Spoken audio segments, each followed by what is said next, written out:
여러분 안녕하세요. 예, 정치학 수업 시간입니다.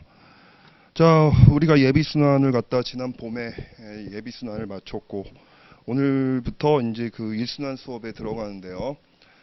자, 뭐 그 1년 동안 이제 진행되고 있는 우리 수업의 흐름을 갖다 좀 간단하게 요약을 해서 말씀을 드리면, 예비순환 때는 글자 그대로 이제 정치학에 처음 입문하시는 분들을 위해서 가장 이제 기본적인 정치학의 테마들을 학습하는 게 예비순환 때 우리 수업의 이제 그 내용이었습니다.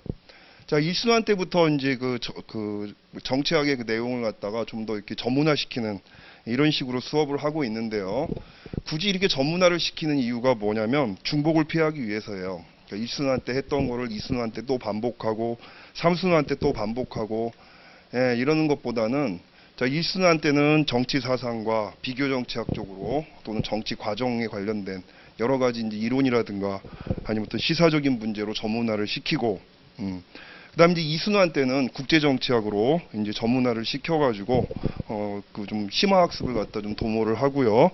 삼순환 때 가서는 이제 시험을 앞두고 전부 통합을 갖다 해서 종합적으로 이제 시험에 대비하는 이런 식의 방식을 취하고 있습니다. 그래서 일단 이제 왜 이런 식으로 이제 구성을 갖다 했냐 생각해 보면은, 제 개인적으로는 제 경험상 이게 가장 효율적인 방법이에요. 괜히 뭐 비교 정치 공부했다, 정치 사상 공부했다, 국제 정치 공부했다, 왔다 갔다 공부를 갖다 하게 되면 집중도도 떨어지고 이렇게 좀 그 공부에서 효율성을 달성하기가 쉽지는 않습니다.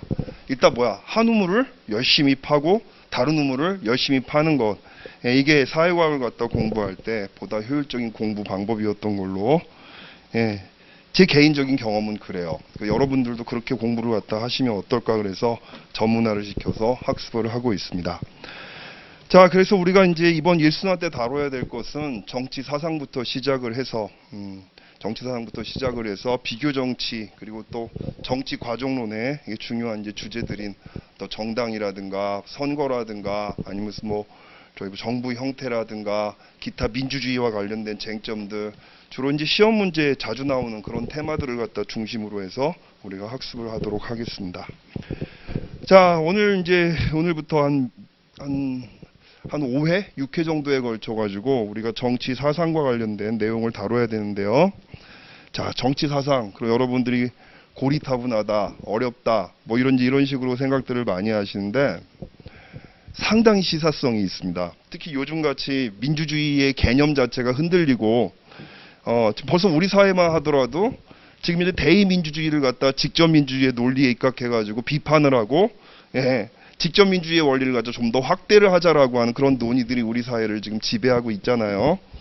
전 세계적으로 그래서 지금 현재 직접민주주의를 내세운 퍼퓰리스트들이 대의민주주의를 갖다 공격하는, 그리고 이 퍼퓰리스트들이 집권을 갖다 한 다음에 이 대의민주주의를 갖다가 상당히 위협을 갖다 하는 이런 일들이 나타나고 있습니다. 그래서 민주주의가 상당히 위기를 맞이하고 있는 거 아니냐라고 하는 그런 진단들이 계속해서 나오고 있고, 몇 년 전에 이제 한 2번인가 3번에 걸쳐 가지고 말이야, 심지어 고시 문제에도 그런 문제가 나온 적이 있었어요. 그래서 무슨 뭐 경쟁적 권위주의에 대해 써봐라, 뭐 등등등등, 또는 무슨 뭐 시민의 정치 참여를 갖다 둘러싼 한계는 무엇이냐, 뭐 이런 주제들, 이런 것들이 지금 현재 나오고 있는 되게 시사하고 연관되어 있는 정치학의 주제입니다.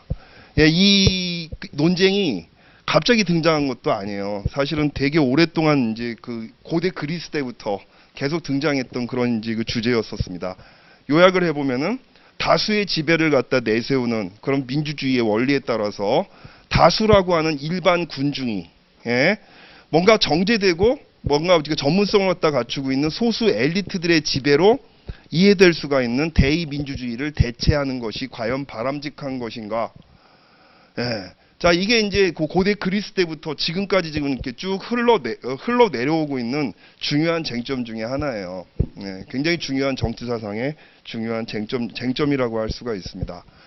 자, 그러다 보니까 여러분이 민주주의, 또 여러 가지 무슨 뭐 정치학에 관련된 여러 가지 테마들, 시민의 정치 참여라든가 어떤 분배의 문제라든가 이런 문제들을 갖다 우리가 학습하는 데 있어서 정치 사상으로부터 쭉 다시 한번 재검토를 해야 될 그런 부분들이 상당히 많이 있다는 점. 그래서 사상부터 우리가 한번 공부를 갖다 해볼 필요가 있습니다.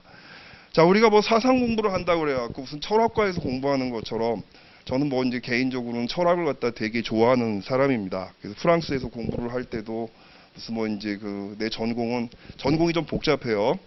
그러니까 이제 그 정치학으로 시작을 해가지고 그 정치학 비교 정치로 시작을 해가지고 국제 정치 이제 박사 과정을 갖다가 이제 수료를 갖다 하고 최종 학위는 이제 사회학을 갖다 했고요.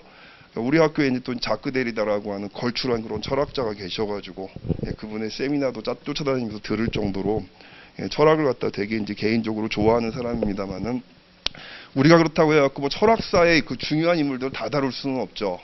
시험 문제 안 나올 사람들 뭐하러 다뤄, 그렇죠? 우리가 무슨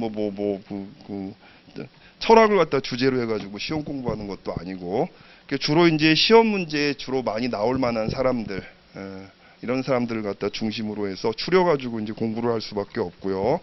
또 그 사람들의 사상가들을 갖다가 그냥 무슨 아주 뭐 형이상학적인 개념, 인식론적인 개념을 다 따라가면서 플라토는 얘기하는 선의 이데아가 의미하는 바는 뭐냐 이런 것들까지 뭐 우리가 깊이 탐구할 필요는 없고 대체로 보면 정치학 시험에 나올 만한 그런 주제들 이런 것들만 뽑아갖고 정치와 관련된 주제들만 뽑아가지고 쭉 이제 학습을 하도록 하겠습니다. 자, 여러분들 교재를 갖다 보시면요, 교재가 3페이지부터 이제 정치 사상이 시작이 되죠. 고대 정치 사상과 근대 정치 사상으로 나눠서 교재를 편집을 했습니다. 중세는 빼버렸어요. 무슨 토마스 아퀴나스의 정치 사상을 써봐라 이런 문제는 제가 생각해 보기에 절대 나올 것 같지는 않습니다. 그래서 고대 정치 사상, 근대 정치 사상으로 파트를 두 개로 나뉘었고, 보통 뭐 중간에 또 이제 중세 정치 사상이 있어요. 중세 사상이 있습니다. 무슨 뭐 윌리엄 오컴이라든가 뭐 이런 사람들의 얘기들도 있고 그런데 일단 중세는 제외. 그래서 고대하고 근대로 나뉘었는데 주로 시험 문제 출제는 근대와 관련된 사상가들이 몇 번 나왔습니다.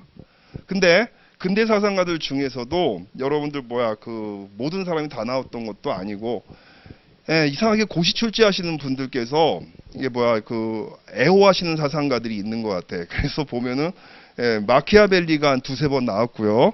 토마스 홉스가 한 세 번 정도 나왔습니다. 이 두 사람이 이제 집중적으로 나왔는데 그럼 다른 사람들은 공부할 필요가 없느냐? 공부해 두시면 상당히 여러분 도움이 많이 됩니다. 특히 이제 최근에 정치 사상에서 제일 중요한 쟁점 중에 하나가 여러분 자유주의로 대표되고 있는 기존의 정치 사상의 조류 이것과 그다음 또 이제 그 공화주의로 대표되고 있는 기존의 정치 사상의 조류 이 두 가지가 지금 현재 굉장히 뜨겁게 이제 맞붙게 되는 그런 상황이라고 할 수가 있어요. 공동체를 갖다 보다 중시하는 정치 모델을 갖다 우리가 추구할 것이냐, 아니면 어때 개인의 이익과 개인의 자유를 갖다 권리를 갖다 좀 더 보장하는 데 초점을 맞추는 그런 민주주의의 원리를 추종할 것인가, 이 논쟁이 뜨겁게 벌어지고 있는데 고대 정치 사상은 바로 후자 공동체주의에 가까운 그런 입장에 놓여 있는 게 고대 정치 사상이에요. 그러니까 아주 오래전에 한번 시험 문제가 한번 나온 적이 있었었는데 공동체주의에 대해 써봐라 뭐 이런 문제가 한번 나온 적이 있었습니다. 참 황당했던 문제지 학생들이 풀기에는. 공동체주의라고 하는 것이 사실상 뭐 공화주의에 입각해 있는 그런 이제 사상적 조류라고 얘기할 수가 있고, 이 공화주의의 그 원류라든가 이런 것들을 우리가 고대 사상을 통해서 좀 학습을 할 수가 있습니다. 민주주의 원리하고도 직접 맞닿아 있는 그런 이제 그 부분이기 때문에 그래도 우리가 학습을 해야죠.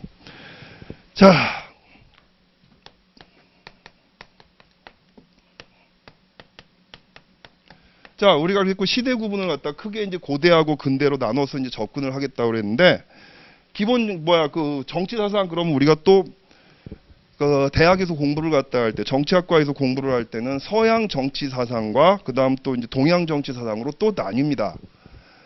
나뉘는 학교가 있고 또 나뉘지 않는 학교도 있어요. 근데 대체로 이제 나눠서 이제 우리가 그 공부를 갖다 하고, 근데 시험 문제는 서양 정치 사상 쪽으로 해갖고밖에 안 나왔어요.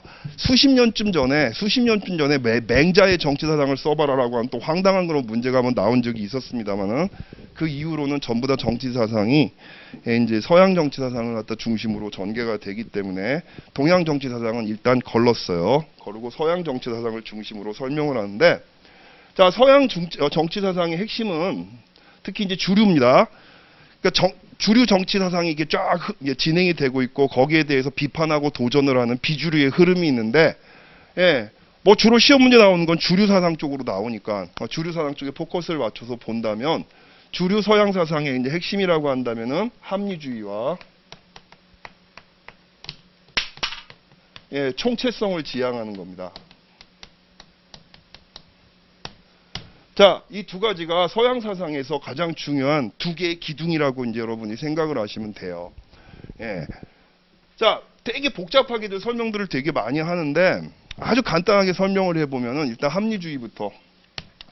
합리주의라고 우리가 얘기를 갖다 할 때 합리주의는 이성의 합리성, 합리성이라고 우리가 얘기를 갖다 할 때는 rationality, 그러니까 이제 이성에 부합하는 어떤 행위, 어떤 이성에 부합하는 사고, 이런 것들을 우리가 다 싸잡아서 합리성이라고 얘기를 하죠. 예, 합리, 이성에 부합한다. 자, 합리주의는 한마디로 이성 중심주의야. 그럼 여기서 중요한 게 다들 알아. 합리주의는 이성을 중시하는 그런 사상이지. 이건 다들 이제 기본적으로 알고 있어. 근데 놀랍게도 이성이 뭐냐라고 물어봤을 때 예, 여기에 대해서 깔끔하게 대답하는 사람을 별로 보질 못했어요. 물론 이제 사상가들 같은 경우 누구는 뭐라고 말했고 누구는 뭐라고 말했고 예, 철학하시는 분들은 이렇게 아주 세밀하게 설명들을 갖다 하시는데 뭐 우리가 공부하는데 무슨 뭐 플라톤의 이성은 뭐고 무슨 뭐 칸트의 이성은 뭐고 여기까지 들어갈 필요는 없어. 우리가 고시 공부를 하는 사람들 입장에서 예, 그냥 이 사람들이 얘기하는 이성이라고 하는 게 뭐냐에 대해서 기본적인 어떤 개념만 잡으면 됩니다. 그래서 이성이라고 하는 것은 여러분 어떤 능력을 얘기하는 거야. 이성은 능력이다. 어떤 능력? 예, 두 가지 의미가 있어요. 이거를 잘 이제 기억을 하셔야 돼요. 자, 이성이라고 하는 것은 두 가지 그러니까 의미를 가지고 있는 능력을 얘기하는데 첫 번째는 무엇이 선이고 무엇이 악인지를 갖다 판단할 줄 아는 능력을 얘기합니다. 아시겠죠? 첫 번째 합리주의의 첫 번째 전통은 윤리, 도덕. 자, 인간이 이성적인 판단을 한다라고 얘기를 했을 때는 선과 악을 명확하게 구분해서 선을 지향하고 악을 갖다 배격하려고 하는 이런 이제 행위를 갖다 이런 성향을 갖다가 우리가 이제 그 이성적인 것이다라고 이제 얘기를 하는 거란 말이지. 그러니까 이성은 첫 번째 윤리적인 판단 능력을 얘기하는 거예요. 예, 그냥 우리가 구분하기 좋게 이런 식의 이제 이성을 갖다가 윤리적 이성, 도덕적 이성, 많은 사람이 여러 가지 다른 이름으로 이제 이름을 갖다 붙였어. 성찰 이성, 비판 이성, 예, 여러 가지 이름으로 이제 우리가 부르고 있는 게 바로 이 윤리적인 판단 능력을 얘기하는 겁니다. 두 번째, 자, 이성은 첫 번째 이렇게 윤리적 이성을 판단 능력을 얘기한다. 두 번째는 바로 뭐 이익이야. 자, 무엇이 이익이고 무엇이 불이익인가를 명확하게 구분해서 자, 이익이 되는 것을 갖다 추구하는 그런 성향, 태도 이런 것들을 우리가 합리적이다라고 부르죠. 여러분들이 그 익숙한 합리성의 개념은 바로 이익을 중심으로 한 이익을 갖다 판단하고 구분할 줄 아는 능력을 갖다 이야기하는 거예요. 왜? 근대 이후부터 사회과학은 이런 도구적 이성을 중심으로 전개되어 왔으니까. 그래서 이성의 두 가지 측면, 첫 번째 윤리적 판단 능력, 두 번째는 이익을 갖다 계산할 줄 아는 그런 능력. 자, 이걸 우리가 도구적 이성이라고 부릅니다. 후자, 이익을 계산할 줄 아는 능력을 갖다 이걸 도구적 이성이라고 불러요. 자, 이 두 가지가 이성이라고 하는 것의 이제 기본적인 그 바탕이라고 얘기할 수가 있는데, 자, 이 두 개의 관계를 갖다 설명하려고 학자들이 노력을 많이 했지. 과거의 고대 사상에서는 예, 이게 우선적이었단 말이야. 윤리적 이성이라든가 도덕적 이성이라든가 이런 것들이 사실상 보면 철학의 가장 핵심적인 주제였어요. 그러다 보니까 논의가 어떤 식으로 흘러가게 되냐면은 자, 우리 모두가 따라가야 된 보편적인 윤리의 기준이 존재하고 있다. 자, 각자가 윤리의 기준을 갖다 주장하는 것이 아니라 우리 모든 인류에게 공통적으로 주어져 있는 적어도 이성적인 인간이라면 모두가 추구해야 되는 보편 타당한 원리 같은 것들이 존재하고 있다라고 하는 게 기본적인 생각이었고 고대 사상가들의 이제 기본 테마가 예. 그런 보편적인 보편적인 윤리의 기준에 맞춰서 판단하고 생활하고 그 윤리의 기준을 따라가려고 하는 것이 곧 뭐야? 이익이 되는 삶이다라고 하는 생각이 지배적이었던 거지. 아시겠죠? 예? 자, 보편타당한 어떤 윤리의 기준, 지식의 원천 이런 것들이 있고 그것이 실제로 옳다라고 하는 것을 인간이 마땅히 알고 있음에도 불구하고 어때요? 그 기준을 따르지 않는 사람은 어때? 일시적으로는 어떤 이득을 보고 무슨 뭐 이제 행복을 갖다 느낄 수 있을지 모르겠지만 결국에 가서는 어때? 상당한 불행의 그런 길로 빠지게 된다라고 하는 이런 식의 사고, 이런 식의 사고가 나중에 어때? 그 기독교에도 그대로 중세 사상에 전달이 되는 거란 말이지. 하나님이라고 하는 전지하신 분, 전능하신 분, 절대선, 예. 이 절대선이 존재하고 하나님의 뜻이 뭔지를 갖다 우리가 알고 있음에도 불구하고 어때? 인간은 자유의지를 가지고 있지. 그렇죠? 자유의지를 갖다 가지고 뭐 일순간의 어떤 쾌락이라든가 이익을 갖다 위해서 보편적인 것을 거부하게 됐을 때 결국 어때? 하나님으로부터 구원을 받지 못하지. 그렇죠?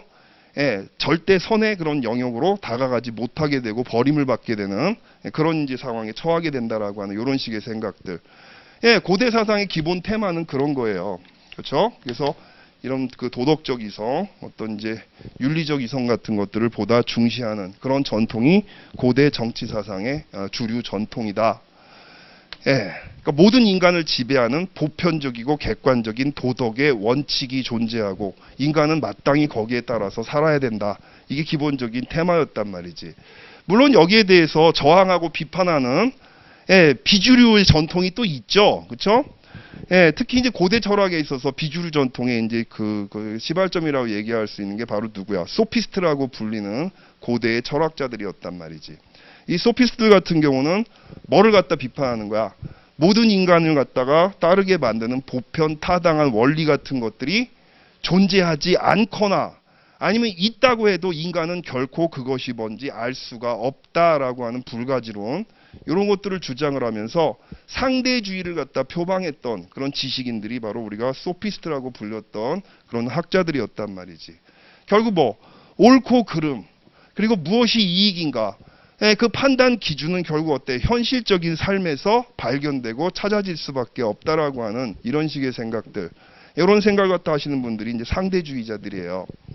예, 현대의 이제 이 상대주의의 그 흐름을 갖다 계승하고 있는 그런 이제 시각들이 포스트 모더니즘, 구성주의 같은 이런 현대 철학들이 이제 이 전통을 갖다 따라가고 있는 거죠.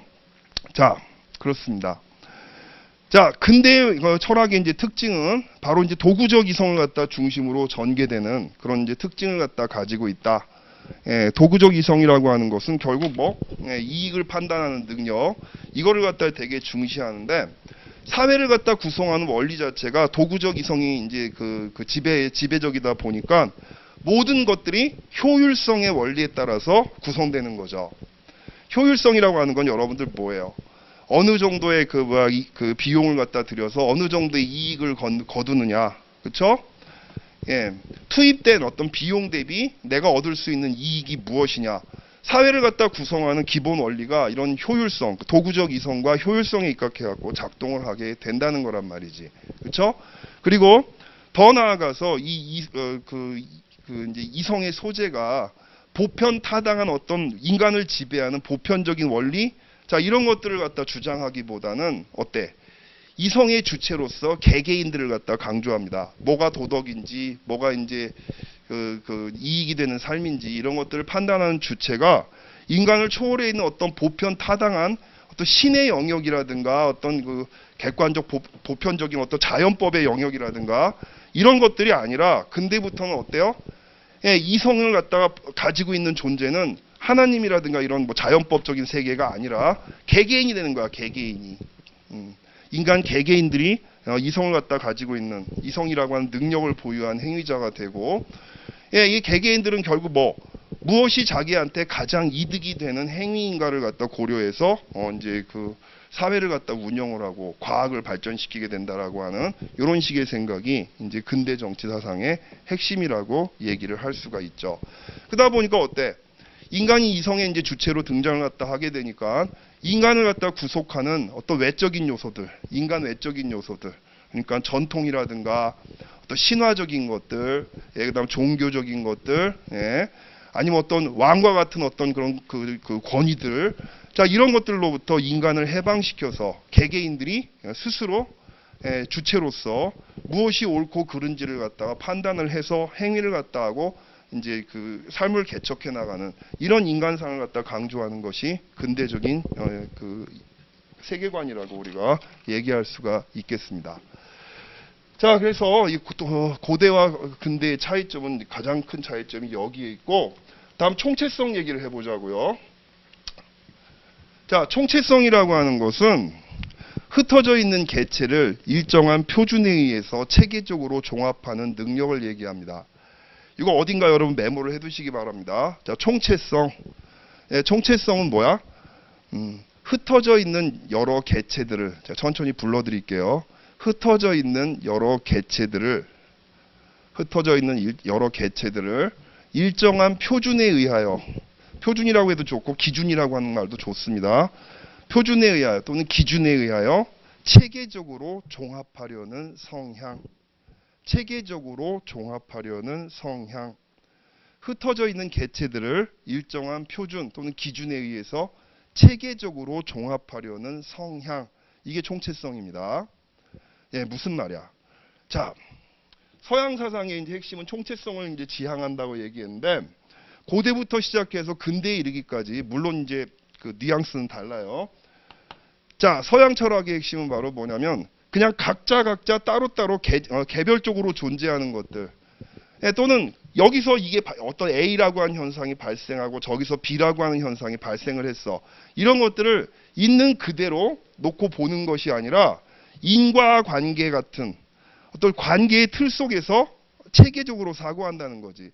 체계적으로 종합한다라고 하는 말은 바로 뭐 어떤 일정한 관계의 사슬 속에서 파악한다는 얘기예요.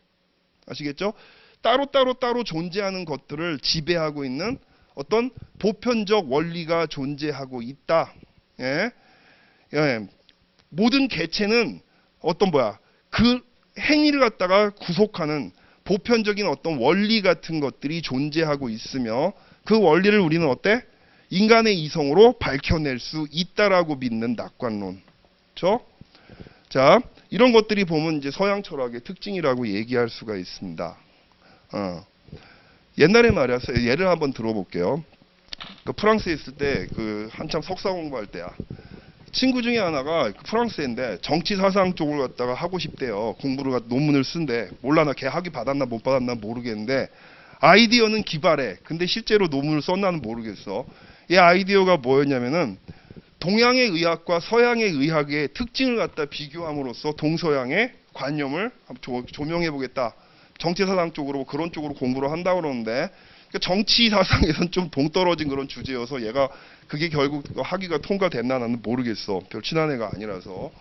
근데 얘 이야기는 바로 뭐냐면, 얘 테마는 이거야. 바로 뭐냐면 동양 사람들 같은 경우는 상당히 자연주의자들이라서, 그러니까 이제 인간의 이성을 갖다 가지고 자연에 맞설려고 하지 않는다는 거야.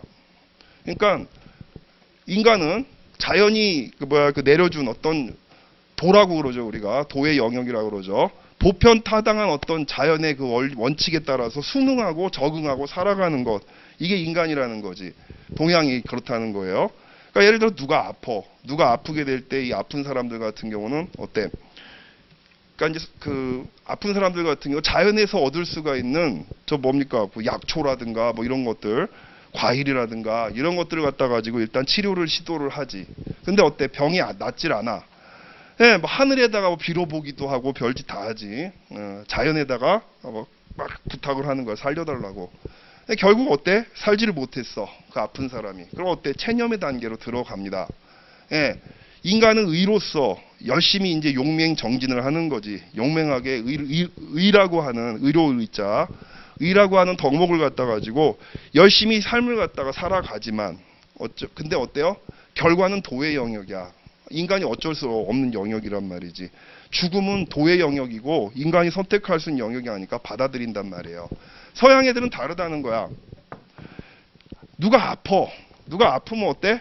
그러니까 있는 그대로 이제 그 병을 갖다가 수용을 하고, 그다음 또 그 목숨이 닿으면은 그냥 그걸 갖다 수용하는 것이 아니라 어떻게든 이제 자연을 갖다 이성이라고 하는 능력을 갖다 가지고 맞서는 거지.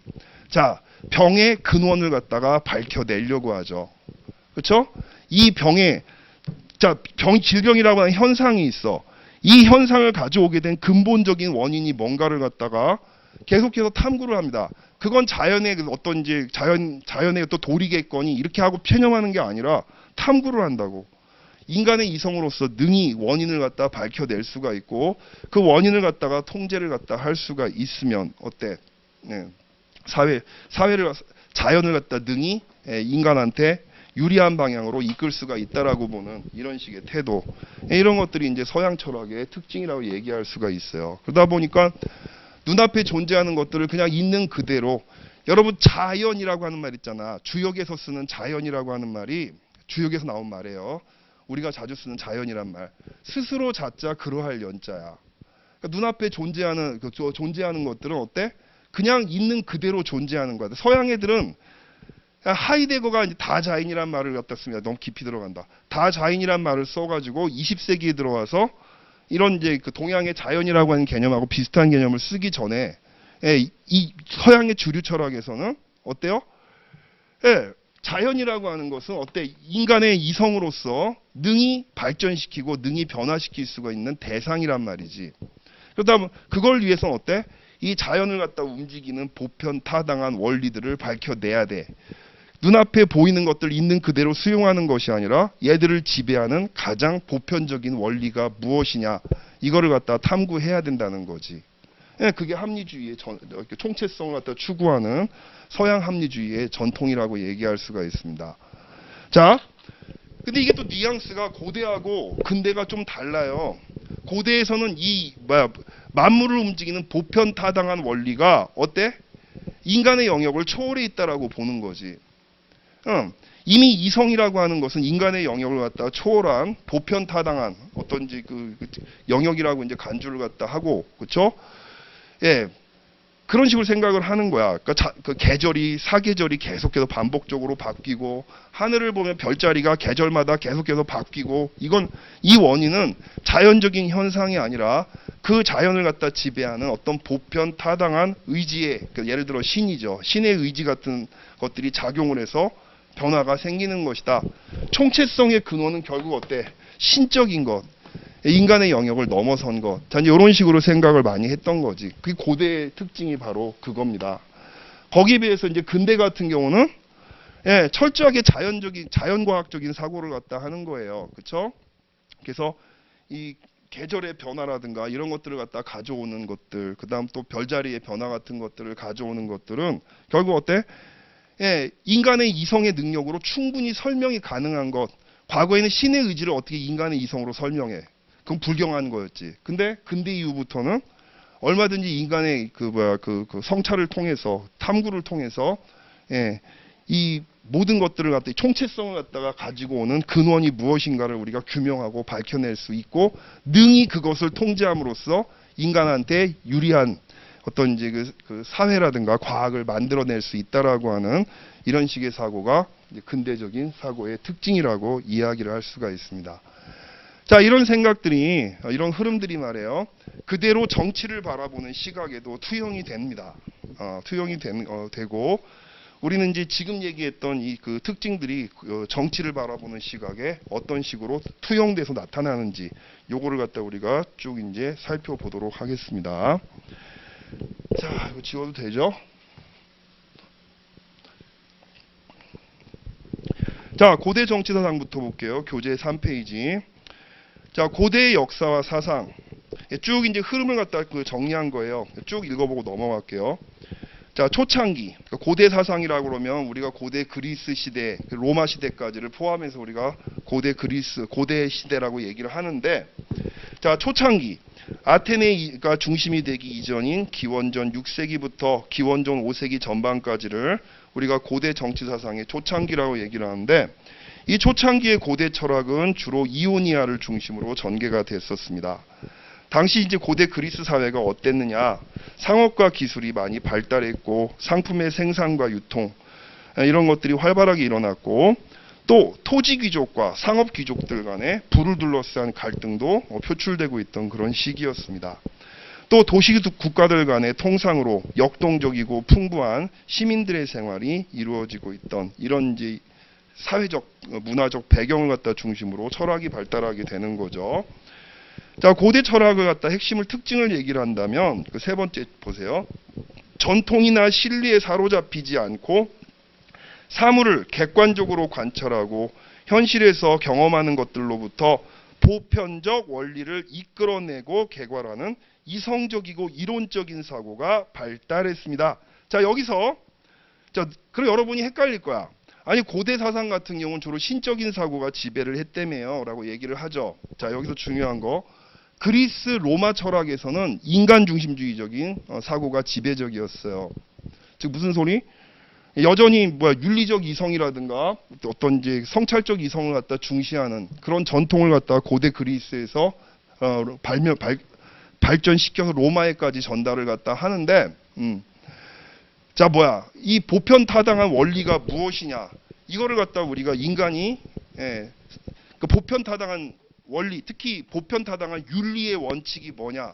이거를 갖다 인간의 이성적인 탐구를 통해서 능히 우리가 다가갈 수 있다라고 믿었던 게 고대 그리스 로마 시대 때의 특징이었습니다. 왜? 한마디로 얘기하면 고대 그리스 로마 시대 때까지만 하더라도 이성의 주체를 인간으로 봤던 거예요. 인간으로 보고 있었어요. 그런데 중세로 이제 넘어가게 되면서 고대 말기, 그러니까 이제 로마 시대 말기죠. 이때부터 이제 근대로 이제 넘어가게 되면서부터 이성의 주체가 누가 되는 거야? 하나님이 되는 거란 말이지. 완전히 신적인 영역으로 이제 이성이 넘어가게 되면서 고대의 인간 중심주의적인 어떤 이제 합리주의가 사실상 이제 묻혀버리게 되는 거고, 이제 하나님의 이성이 지배하는 그런 시대가 오랫동안 펼쳐지게 되는 거죠. 근대 시대에 들어가 가지고 여러분 어때? 르네상스라고 하는 운동이 벌어지잖아.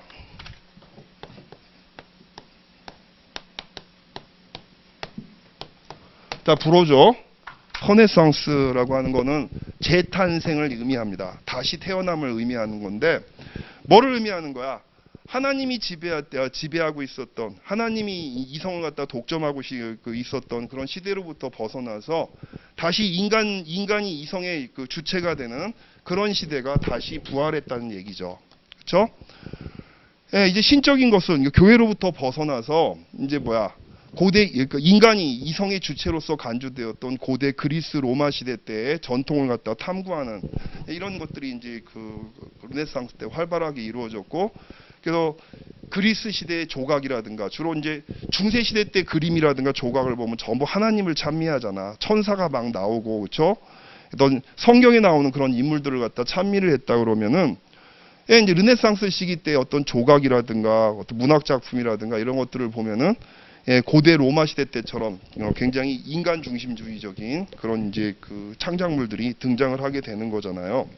그런 의미에서 인간이 다시 역사 무대에 부활하게 됐다 그래서 우리가 르네상스라는 말을 갖다 쓰고 있는 거죠.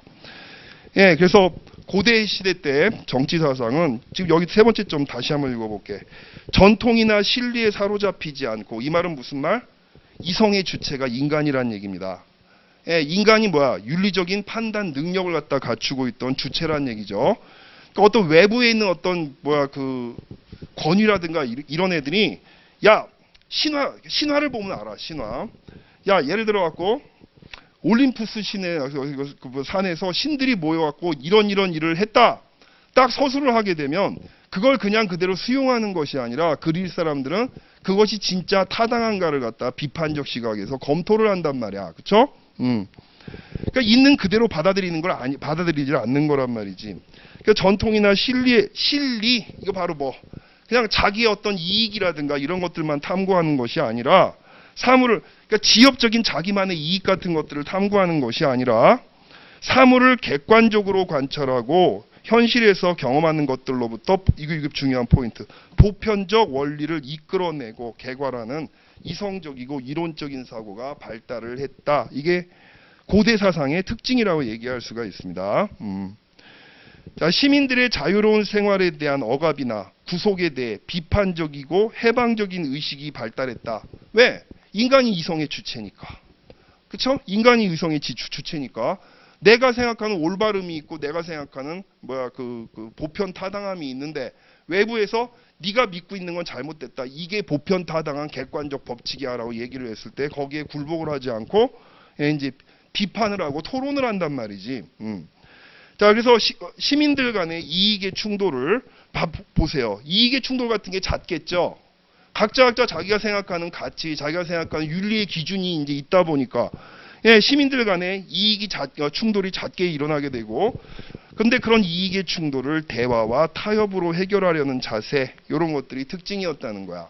즉 인간은 이 대화와 타협이란 말 넘기지 마시고, 인간은 어때? 이성적 존재야. 뭐가 옳고 그른지를 판단할 줄 아는 존재거든. 그러니까 어때? 설명을 해주면 돼. 내가 생각하는 옳고 그름이 옳은 것이 바로 요건데, 내가 생각하는 이득이 되는 방향이 요건데, 자, 당신은 다른 생각을 가지고 있지 않냐. 근데 어때? 당신도 합리적이고 나도 합리적이라고 하는 것이 전제가 되어 있으니까 어때? 대화를 통해서 능히 상대방을 갖다 설득할 수가 있는 거죠. 인간이 상대가 전혀 이성적인 존재가 아니다 그러면 어때? 대화를 할 이유가 없지. 왜? 아무리 말을 해도 바로 벽창호처럼 자기 생각만 계속 반복할 거니까. 그쵸? 예? 자, 그럴 경우 어떻게 해야 돼? 그냥 무력으로 멱살 잡고 캐리해야지. 근데 어때? 상대방이 이성적이라고 하는 그런 생각들이 기본적으로 전제가 되어 있을 경우에는 대화와 설득을 하려고 한단 말이에요. 그렇죠? 그러다 보니까 고대 그리스에서 어때? 토론의 문화라든가 비판의 문화 같은 것들이 발달을 하게 되는 겁니다. 자, 그래서 시민들 간의 이익의 충돌을 대화와 타협으로 해결하려고 하는 자세가 지배적이었고, 이것이 바로 직접 민주주의 정치 등은 정치 등등 직접 민주주의 정치 등 은자 지워버리세요. 토론의 문화를 갖다 발전시키게 되는 배경이었던 겁니다. 자, 신과 자연과 인간의 구분. 다신교. 신은 자연과 인간의 존재를 근거 짓지만, 그러니까 보편타당한 원리인 건 맞지만 그 뜻을 우리가 헤아릴 수 있다는 게 이 사람들의 생각이에요. 인간들이 바로 어때? 보편타당한 신의 어떤 이제 그 섭리라든가 의지를 우리가 어때? 헤아리고 이해할 수가 있다라고 보는 거란 말이지. 자, 그래서 신은 자연과 인간의 존재를 근거 짓지만 신이 곧 자연이나 인간은 아니었습니다. 그쵸? 신과 자연과 인간이 구분되어 사고됐습니다. 인간은 자연과 인간의 사회 속에 내재된 신의 섭리, 즉 당위적 규범과 자연적 규칙에 대해서 질문을 하고 근거지음, 보편타당한 원리의 정체를 파악하려고 노력을 했습니다. 능히 그것이 가능하다라고 믿었으니까. 자, 시족 신화나 신화적 세계관을 있는 그대로 받아들이기보다는 그것에 대해서 회의를 하고 진실성을 따지며 자연적인 것, 그러니까 피시스의 원리를 탐구하는 태도로 이어졌습니다. 그렇죠? 자연적인 것의 원리가 바로 뭐야? 궁극적인, 그러니까 모든 개체들을 갖다가 묶는 궁극적인 원리. 자, 이런 것들을 탐구하는 태도로 이어졌던 거죠. 여기에서 다양한 사상적인 흐름들이 생겨나게 됩니다. 자, 밀레토스 학파의 무랄론, 이런 거 다 외우려고 하지 마세요. 그러니까 일단 흐름만 쭉 보는 거고, 일단 이 흐름에 관련된 것들은 참고로만 하시고, 나중에 플라톤부터가 이제 우리한테 중요합니다. 여러 학파가 이제 생겨나게 되는 겁니다. 자, 밀레토스 학파의 무랄론, 그 다음 아랫줄 가져서 헤라클레이토스의 변증법적 유물론, 파르메니데스의 생성 부정론 등등. 자, 이런 것들이 이 시기에 발달을 하게 됩니다. 자, 4페이지 가져서. 그러니까 지금 이제 얘기했던 사람들 같은 경우는 각자 만물의 근원이 되는 것들이 무엇이냐? 그쵸? 개체들을 지배하는 보편타당한 원리가 무엇이냐? 여기에 대해서 질문을 하고 각자 답을 하는 거야. 탈레스는 물인 것 같아. 얘기하는 거 물. 만물의 그 모든 것들을 이렇게 깃들여 있는 건 물이다. 피타고라스, 여러분 고등학교 다닐 때 수학 공부할 때 많이 공부했던 피타고라스. 이 사람 뭐라 그래? 모든 만물은 숫자로 구성되어 있다라고 보는 거지. 그렇죠? 헤라클레이토스는 불이 기원인 것 같다. 뭐 이런 식으로 얘기를 하는 거고. 자, 다음 4페이지 가셔서 고대 그리스 철학의 성숙기. 자, 이제부터 아테네 시기예요. 우리한테 중요한 시기가 이 시기입니다.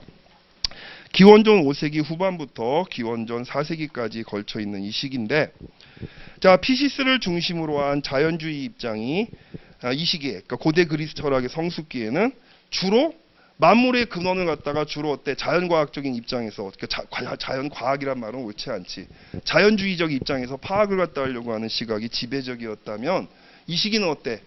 인간 사회에 대한 탐구, 이런 것들이 중요하게 부각되기 시작합니다. 자, 자연주의 입장이 자연현상에 대한 관심뿐만 아니라 인식의 문제, 윤리의 문제, 인간 사회의 문제. 자, 더 정확하게는 인간의 인식을 갖다가 지배하고 있는 보편적인 원리가 무엇이냐? 윤리의 문제. 자, 우리 모두가 따라가야 되는 보편적인 도덕률이 무엇이냐? 인간 사회의 문제, 인간 사회를 움직이는 보편적인 원칙은 무엇인가? 자, 이런 것들에 대한 성찰로 지평을 넓혀가게 됐던 거예요. 즉, 피시스로부터 노모스가 뭐야?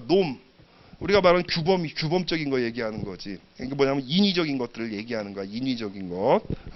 피시스는 자연적인 것이고 노모스는 주로 어때? 인간 사회에서 통용되는 규범들, 그러니까 인위적인 것들을 얘기합니다. 즉 피시스로부터 노모스에 대한 관심이 변화하게 된 겁니다. 노모스란 고대 그리스에서 규칙, 습속, 법제의 의미를 가지고 있는데 이런 것들은 다 뭐야? 인간들이 만들어낸 거라는 거지. 물론 인간들이 만들지만 어때? 보편 타당한 원리를 따르게 만들어야 되는 거지. 그렇죠? 규칙, 습속, 법제의 의미를 가지고 있습니다. 피시스와 대비되는 개념으로 쓰일 때는 노모스란 말은 인위적으로 만들어진 것, 본질적이지 않은 상대적인 것의 의미를 가지게 됩니다. 자, 노예제에 기반한 폴리스들, 특히 아테네에서 지배자들은 민주정치가 후퇴하는 가운데 자신들의 지배를 정당화하기 위해 상대성과 변동을 핵심으로 하는 노모스를 필요로 했습니다. 이 말은 무슨 말이에요?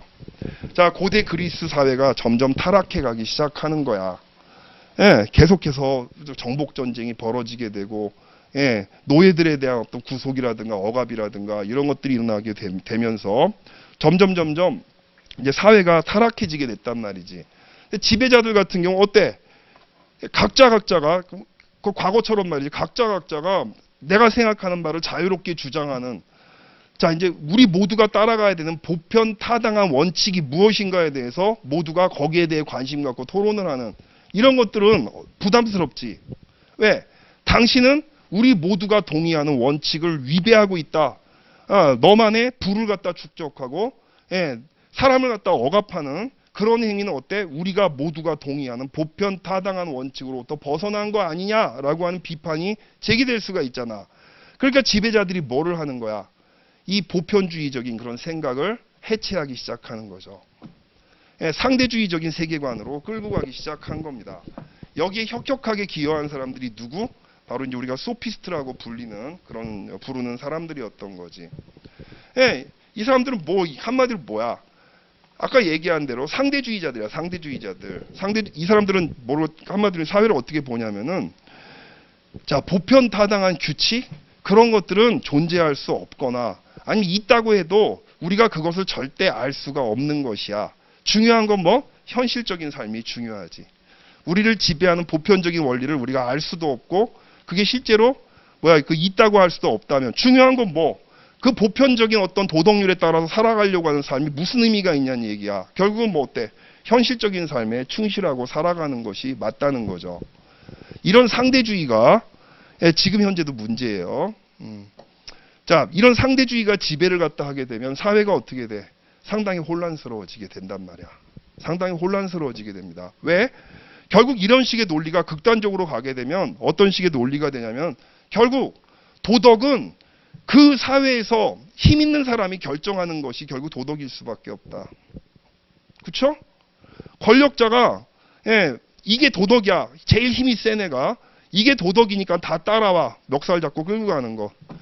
도덕은 결국 그런 것이 될 수밖에 없는 거지. 그렇죠?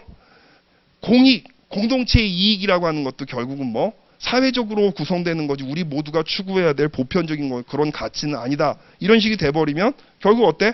공익도 현실에서 힘 있는 권력자가 이게 공익이니까 이리 갑시다라고 끌고 가는 게 그냥 공익이 돼버릴 수가 있다는 거지. 그렇죠? 한마디로 이건 어떤 진리의 영역이 아니게 돼버리는 그런 영역이 그런 상황이 돼버리는 겁니다. 중요한 건 그러면은 권력을 차지하기 위한 기술이 무엇보다 중요해지게 되는 거죠. 지배자들의 윤리적인 삶, 이게 아니라 지배자들이 어떻게 대중으로 하여금 내가 주장하는 윤리와 내가 주장하는 공익을 믿게 만드느냐라고 하는 기술이 중요해지게 되는 거지.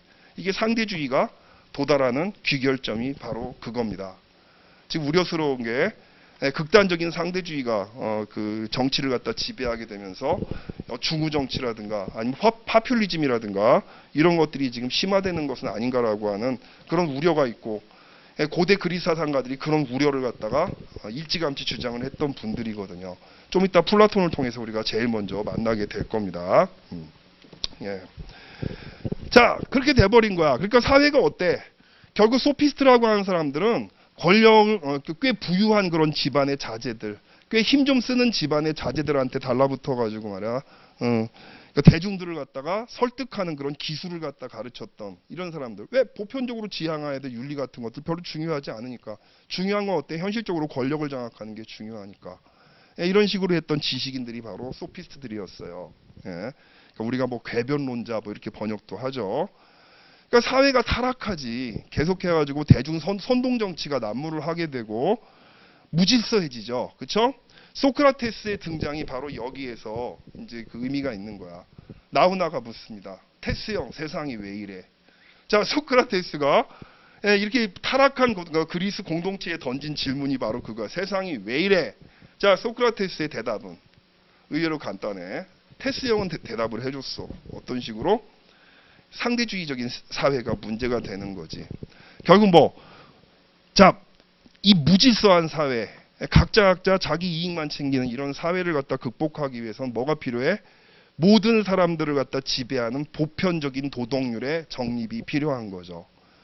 예, 뭐가 도덕이고 뭐가 공익인가, 공동체의 이익인가, 이거를 판단하는 기준이 인간 사회에 있어서는 안 되는 거야. 이걸 어디로 가지고 와야 돼?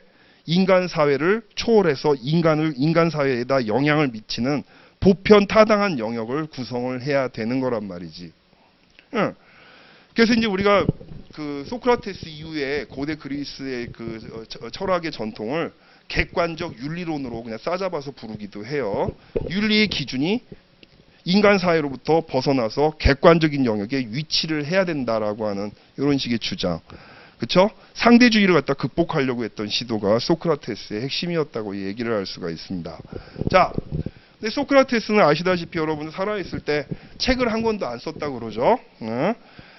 소크라테스의 사상을 이어받아서 지금 얘기했던 객관적인 관념론 또는 객관적인 윤리론을 갖다가 체계화하고 이론화하는 작업을 갖다 이어받았던 게 바로 플라톤이었고, 플라톤은 이걸 뭐를 얘기를 하는 거야?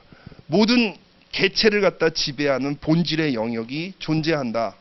이 보편적이고 객관적인 영역이 존재하지 않으면 바로 뭐? 이 경험적인 현실의 세계 자체가 의미가 없어지게 된다는 거야. 자, 더 쉽게 한번 얘기를 해보자. 자, 여러분 봐. 물고기라고 하는 것은 물고기의 개념이 정립되어 있어야 우리한테 물고기로서 이해가 되는 거죠.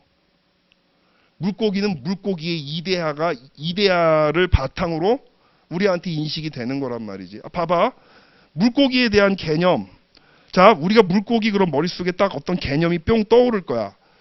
그 개념이 존재를 갖다 하지 않는다고 생각을 해보자.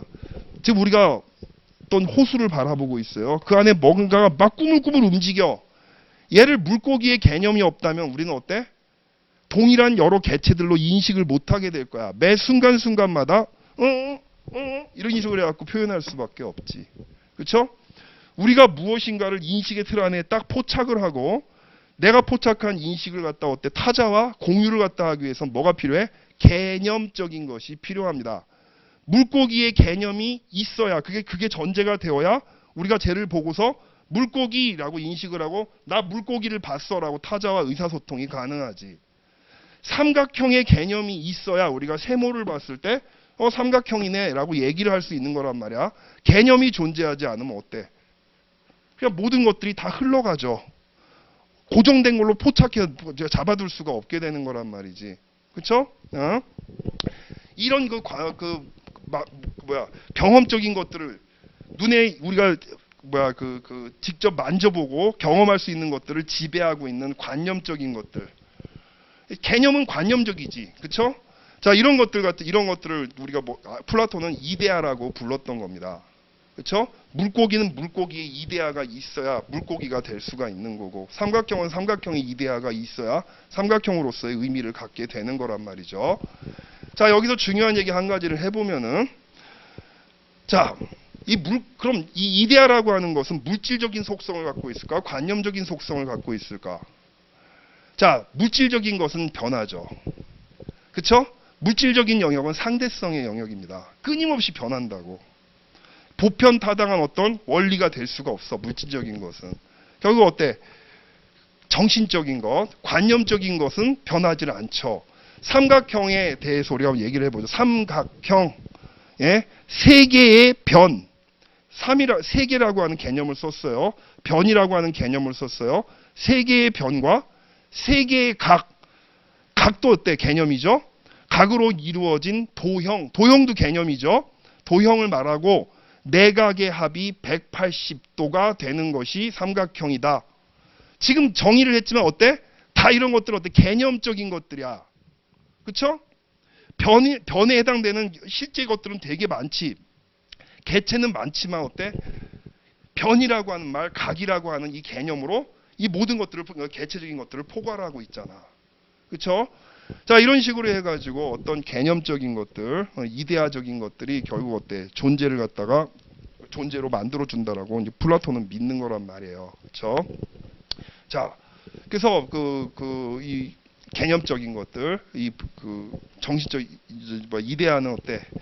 관념적인 것이 되어야 된다라고 하는 게 이 사람의 생각이었고, 자, 그러다 보니까 이 생각은 어디로까지 가게 돼? 현실에 존재하는 것들은 전부 다 어때? 이데아의 모방에 불과하다. 물고기라고 하는 보편적인 개념이 딱 있다 그러면 갈치, 꽁치, 뭐 이런 것들은 어때? 완벽한 물고기의 개념은 아니죠. 그렇죠? 물고기 중에 일부에 불과한 거야. 그렇죠? 예? 현실의 것들은 전부 다 불완전해요. 전부 불완전하고 가장 완벽한 거는 이 개념의 세계, 이데아의 세계니까 세계가 되는 거란 말이지. 그렇죠? 그럼 가장 완벽한 것들을 지향하는 것이 바람직하지. 현실적인 것들은 전부 다 어때? 이 보편적인 것들에 따라서 살아야 되고 보편적인 것을 추구하며 살아야 된다라고 하는 이런 식의 논리가 나오게 되는 거란 말이에요. 예. 현실의 것들을 상당히 어때? 불완전한 것, 부정적인 것 이런 것들로 보고 현재 우리가 경험하지 못하는 보편적인 세계를 찬양하게 되는 이런 상황이 돼버리게 되는 거지. 이 사상이 정치 사상에 어떤 식으로 투영되게 되는 거예요? 정치에서도 가장 이상적인 국가의 원형이 있어. 국가는 현실에서 존재하는 국가는 불완전해. 국가는 국가의 이데아가 있어야 되는 거야. 그렇죠? 국가를 국가로 만들어주는 완벽한 경험적인 완벽한 틀이 있어야 되는 거란 말이지. 경험적인 인식의 틀이 있어야 되는 거란 말이지. 그 이데아 세계에 존재하고 있는 국가의 이데아가 뭐냐를 서술하려고 했던 책이 레피블리카. 그러니까 이제 이 사람의 플라톤의 대표적인 공화국이라고 하는 책이죠. 우리나라에서는 이게 이상국가라고 하는 말로 번역돼서 나왔는데 번역도 제목도 괜찮은 거 좋은 것 같아요. 이상국가. 현실의 국가가 아니라 가장 완벽한 그런 국가.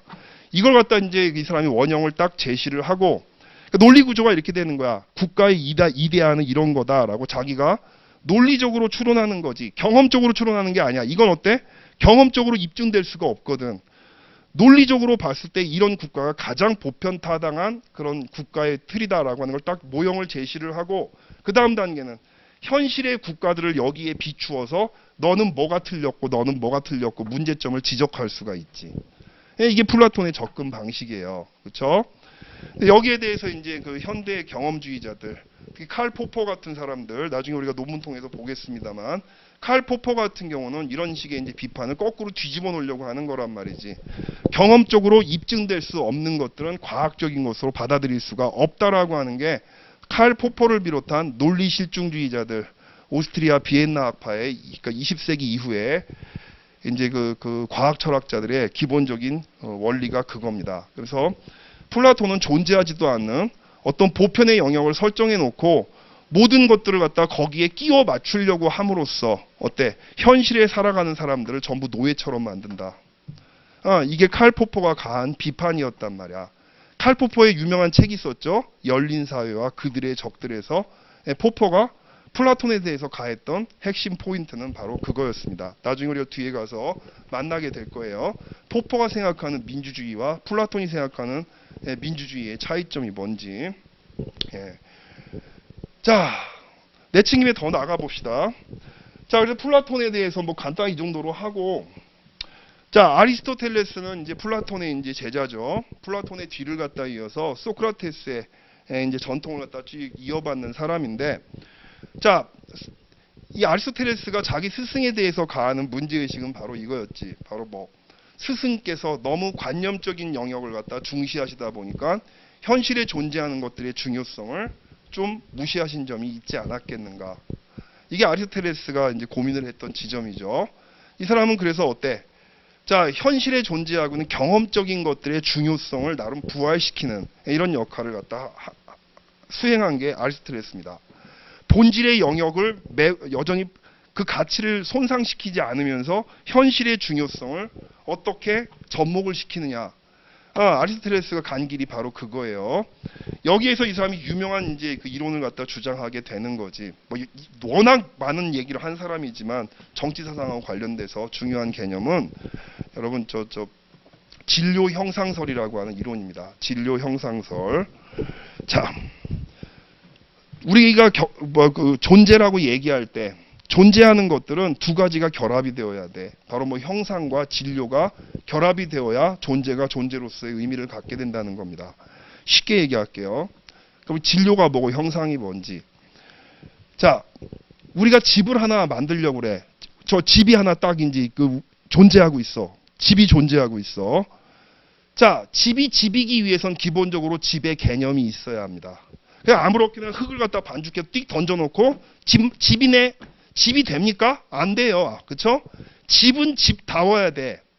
자, 사람들이 들어가서 거주할 수가 있어야 되고 적어도 집에 대한 어떤 개념이 있어야 된단 말이야. 그렇죠? 그다음 어때? 이걸 우리가 이 영역, 이 개념을 갖다 아리스토텔레스는 에이도스라고 부르는 거란 말이야. 형상이라고 부른단 말이야. 형상. 형식이야, 형상. 자, 근데 자, 집의 개념이 이렇게 있어. 그다음 개념만 가지고 집이 그냥 저절로 존재하게 됩니까? 안 되죠. 뭐가 필요해? 진료가 필요한 거야. 내가 갖고 있는 집의 개념을 모래로 구현할 수도 있고 찰흙으로 구현할 수도 있고, 아프리카 원주민들은 어때? 소의 변을 갖다 가지고서 집을 만들기도 한대잖아요. 그렇죠? 지푸라기로 만들 수도 있고 말이야. 자, 한마디로 자, 이 집에 대한 개념은 보편적이고 잘 바뀌는 것도 아니지. 하지만 어때? 이 현실의 영역은 전부 다 어때요? 다양성을 가지고 있습니다. 모래라든가 자갈이라든가 뭐 기타 지푸라기라든가 이런 굉장히 다양한 그런 진료들을 갖다 가지고 집을 구현해 내는 거야. 진료만 가지고도 집이 되는 게 아니고 집의 형상만 가지고도 집이 되는 게 아니죠. 진료와 형상이 결합을 했다 해야 그 집이라고 하는 것이 존재할 수가 있다는 거지. 그렇죠? 자, 이 진료 형상설이 정치에 대한 이론으로도 그대로 이 사람이 이제 투영이 돼요. 나중에 우리가 만나게 될 아리스토텔레스가 정치 이론을 갖다 전개할 때 이 진료 형상설이 기본적으로 바탕이 됩니다. 정치에서도 말이야, 기본적으로 보면은 자, 형식이 있어요. 형상. 형식적인 영역은 숫자야, 숫자. 우리가 항상 정치에 대해서 논의할 때 다수가 지배하냐, 1인이 지배하냐, 소수가 지배하냐, 이건 뭐 정치의 형식이야. 형식. 1인 지배, 왕정. 다수의 지배, 민주정. 그다음 무슨 소수의 지배, 과두정. 자, 이런 기본적인 그 틀이 있단 말이야. 수를 갖다 바탕으로 한 거. 그 다음에 여기서 끝나는 게 아니라 정치의 논의는 질적인 것이 고려가 돼야 된다는 거예요. 그쵸? 자, 일단 민주정 같은 경우는 자, 다수의 지배라고 우리가 얘기하잖아. 형식적으로 다수의 지배라고 하는 형식에 중요한 건 다수의 질이 어떤 것이냐라고 하는 것이 문제가 된다는 거죠. 다수의 질이 어떠냐? 아리스토텔레스가 살았던 시기에 이 다수는 대체로 질적으로 가난한 사람들, 못 배운 사람들이 다수였습니다. 자, 그럼 당장에 어떤 문제가 생겨요? 민주정의 문제점이 하나가 나타나게 돼. 좋은 정치라고 하는 기준으로부터 좀 빠지게 되는 문제점이 나타나게 된다고. 바로 뭐다? 빈자의 정치가 되고, 이 빈자들은 어때? 공동체적인 삶보다는 자기의 일상적인 삶에 더 매몰되게 되고, 그쵸? 어떤 공동체를 위해서 꼭 필요한 방향으로 가야 되는 길이 있는데, 이 사람들은 어때? 질 자체가 낮단 말이야. 다수를 구성한 사람들이 질이 낮다 보니까 어때? 그 방향으로 못 가게 되는 거죠. 정치가 타락하게 되고 부패하게 되는 그런 길이 벌어지게 되는 겁니다. 과두정. 자, 민주정은 그렇고, 과두정은 일단 형식적으로는 소수의 지배야. 그렇죠? 근데 이 소수의 질이 어때요? 당시 아리스토텔레스가 살았던 시기를 기준으로 봤을 때 이 소수는 가문도 좋고 교육도 많이 받고 부유한 애들이야. 한마디로 사회의 엘리트들이지. 그러니까 얘들은 어때? 나름 풍족한 삶을 살면서 자기의 삶 외에 다른 공동체적인 것에 대해서도 관심을 갖다 많이 두루두루 가질 수가 있는 애들이지. 그쵸? 자, 얘들의 지배는 또 어때? 문제가 있어. 바로 뭐 어때? 그러니까 치우친다는 거야. 과두정, 민주정은 어때? 중우정치라든가 어떤 이제 그 질이 낮은 그런 이제 대중의 지배로 치우치게 될 문제가 있고, 과두정 같은 경우 어때? 너무나 잘나고, 그쵸? 예, 너무나 잘난 도련님들 또는 그 공주님들을 갖다 중심으로 치우치게 되는 문제점이 생기게 된다는 거야. 즉 중용이라고 하는, 그렇죠? 그 선을 갖다 쭉 어떤 안정적인 선을 갖다 넘어서 치우치게 되는 거란 말이지. 결국 얘네들은 어때? 소수의 지배로 이제 치닫게 되는 거고, 이 소수는 어때? 워낙에 잘난 사람들이기 때문에 다수를 갖다가 무시하게 되고 억압하게 되는 그런 문제로 치우칠 수가 있다는 거죠. 진료 형상설이 이런 식으로 전개가 되는 거예요.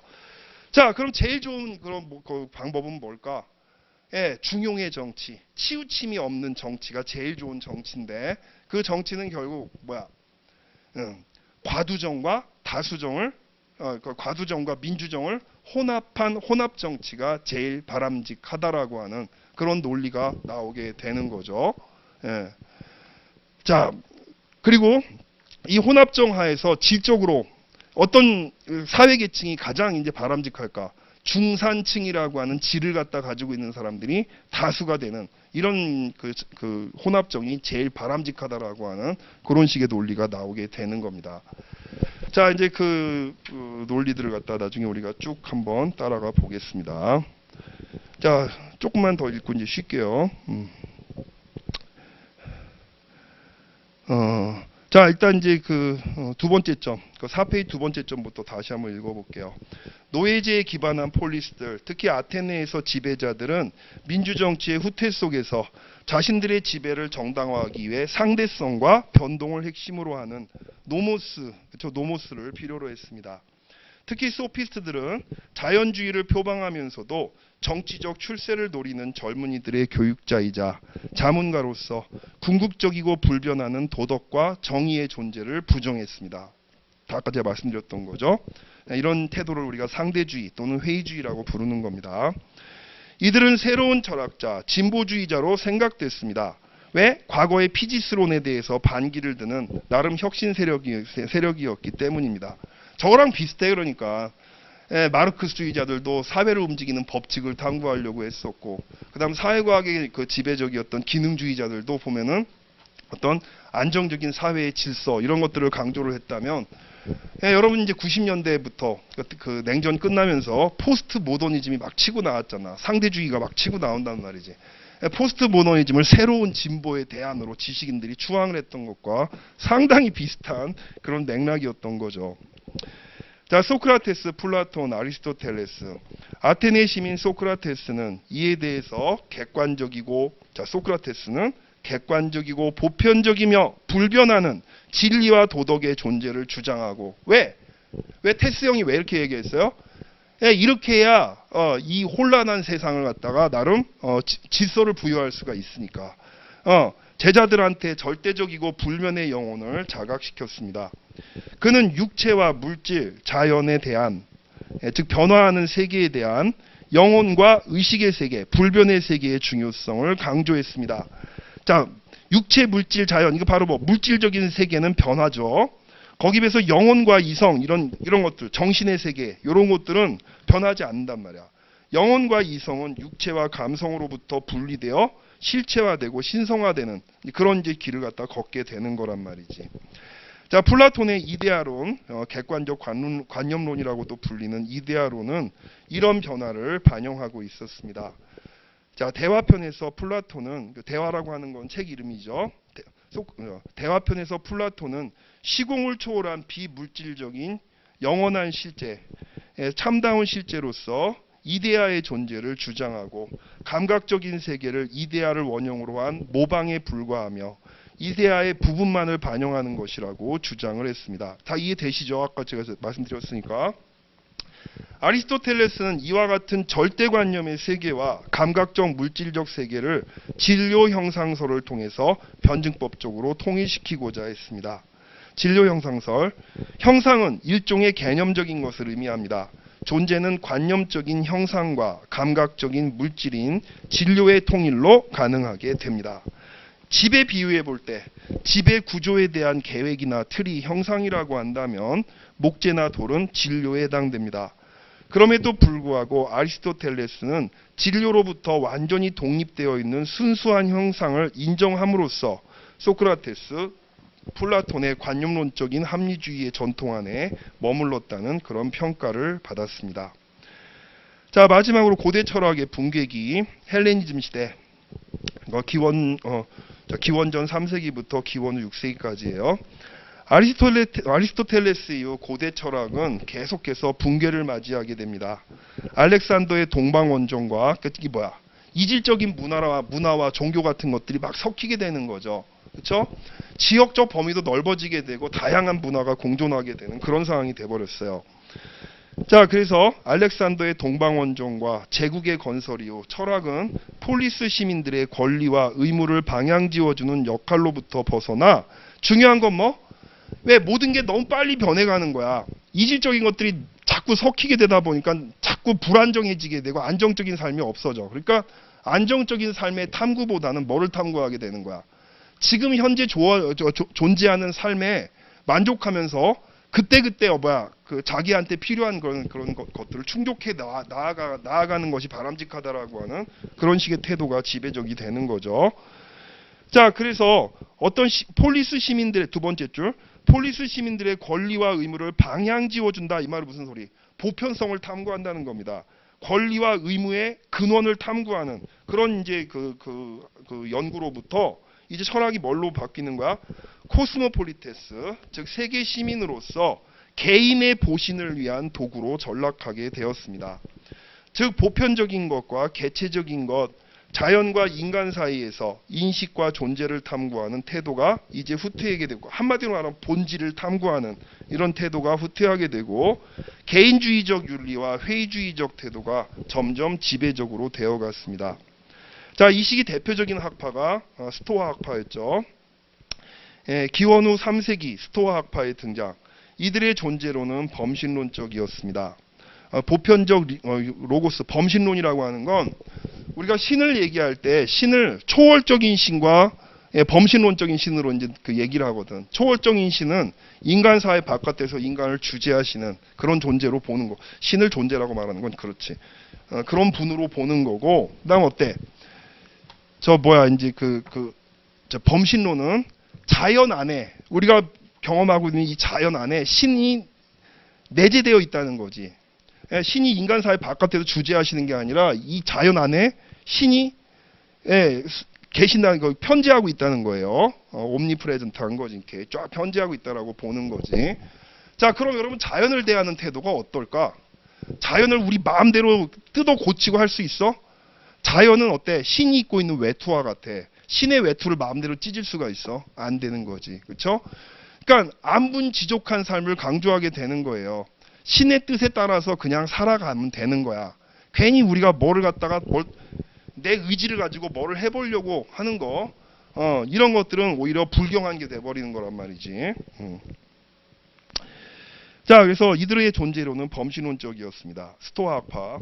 자, 보편적 로고스, 즉 세계 이성의 씨앗 혹은 분신이 세계 속에 충만하고 세계 전체를 한 목적적으로 지배하고 있다라고 이 사람들은 봤습니다. 이것은 자연법칙, 세계의 운명, 신의 섭리 등등의 용어로 표현되기도 했었습니다. 이런 존재론을 바탕으로 이들의 윤리학은 개개인이 참다운 자연에 충실하게 살아가는 것이 됩니다. 자연의 뜻을 거스르려고 해서도 안 되고, 그렇죠? 다 부질없는 짓이 돼버리는 거죠. 자, 자연에 대해서 질문을 제기하거나 도전하는 행위는 비윤리적인 것이 되며 안문지족한 엄숙주의와 금욕주의가 실천의 원칙이 되었습니다. 자, 이런 이제 쭉 생각들이 다 나중에 어때 중세 철학에 전달이 되는 거죠. 자, 로마 시대 후기부터는 피시스를 초월해서 피시스와 인간을 주재하는 관념으로서 신적 원리에 호소하는 종교 철학이 지배적으로 되었고, 중세 교부 철학에 이르러서 인간은 신에게 존재의 의미와 윤리를 넘겨주고, 즉 뭐 이제 이성의 주인은 인간이 아니라 신이 돼버리는 거죠. 예, 구제를 호소하는 그런 입장에 놓이게 되었습니다. 자, 지금 7시 10분인데 10분 쉬었다가 이어서 할게요.